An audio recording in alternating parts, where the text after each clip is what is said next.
Aisyah dan Sofwan ada sesuatu. Ramailah fitnah di antara kaum muslimin tentang Sofwan dan Aisyah. Sampai akhirnya fitnah ini terdengar kepada Rasul. Nabi juga sempat hampir ragu sama Aisyah. Saking semua orang nggak bicara itu. Lo udah dengar berita belum? Apa? Aisyah sama Sofwan ternyata kemarin pulang berdua ada sesuatu tuh. Oh gitu? Kan suka gurih ya? Omongan-omongan kayak gini nih.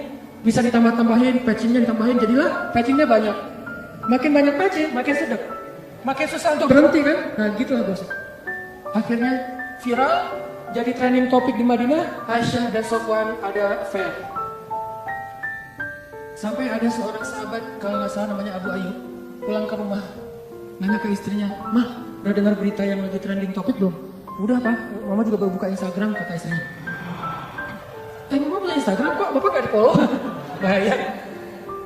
Aisyah sama Sofwan katanya difitnah ada sesuatu. Gimana menurut Mama? Kata Abu Ayyub. Nih jawaban istrinya nih, jadi panduan buat kita kalau dengar gosip. Apa kata istrinya? "Ya Abu Ayyub, gimana pendapat engkau jika ada mengatakan engkau selingkuh dengan seorang perempuan?" Kata Abu Ayyub, "Ya nggak mungkin lah. Papa mau selingkuh, kan nggak cukup dengan Mama." Mama kan segalanya buat Papa. Udah nggak ada lagi, nggak akan terbuka lagi lah hati Papa buat cewek yang lain, mah. Udah gitu-gitu. Benar Pak, benar. Sesungguhnya Sofwan itu lebih soleh daripada Papa.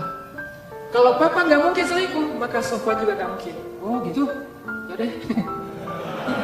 Ditanya lagi sama istri Abu Ayyub, "Pak, ya Abu Ayyub, gimana menurut engkau jika ada mengatakan Mama selingkuh?"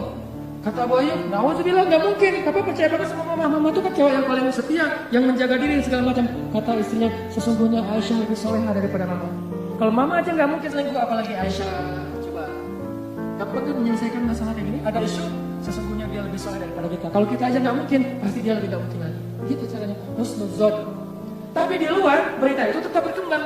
Sampai akhirnya Nabi datang ke rumah Aisyah, bertanya kepada Aisyah, "Ya Aisyah, pasti kamu sudah mendengar berita tentang ini. Gimana menurut kamu, wahai Aisyah?" Kata Aisyah, "Kalau saya bilang berita itu bohong, mungkin Nabi nggak percaya sama saya. Padahal itu bohong. Kalau saya bilang itu benar, tapi Allah Maha tahu bahwa itu tidak benar, maka saya tidak akan membela diri. Wallahul musta'an. Saya akan bersandar hanya kepada Allah saja. Allah yang Maha menolong." Masuk ke kamar Aisyah, kecewa gitu sama Nabi.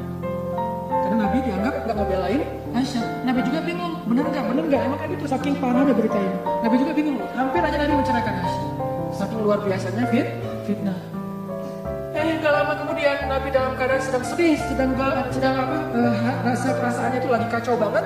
Turun surat An-Nur, ngebelain Aisyah. Sesungguhnya orang-orang yang menyebarkan berita bohong itu adalah bagian dari umat Islam sendiri. Ternyata yang menyebarkan itu bukan orang Yahudi. Orang Yahudi cuma munculin tweet pertama orang Yahudi, tapi yang bikin dia viral orang Islam. Mungkin postingan pertama bukan dari orang Islam, dari luar, sengaja pengen bikin masalah. Yang bikin itu jadi fitnah kita sendiri, nge-repost barangan.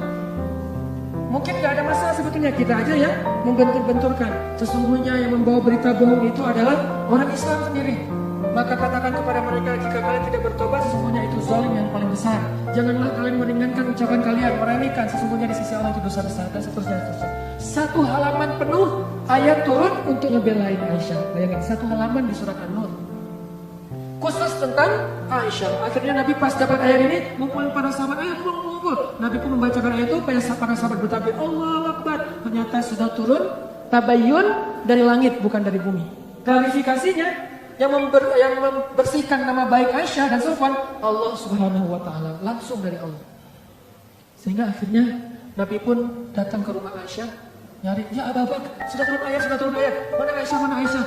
Aisyah disuruh keluar oleh Abu Bakar. Ketika Aisyah sudah keluar, Rasulullah mengatakan, "Ya Aisyah, berbahagialah, Allah sudah turunkan ayat yang membela kamu, bahwa sesungguhnya itu semuanya berita bohong."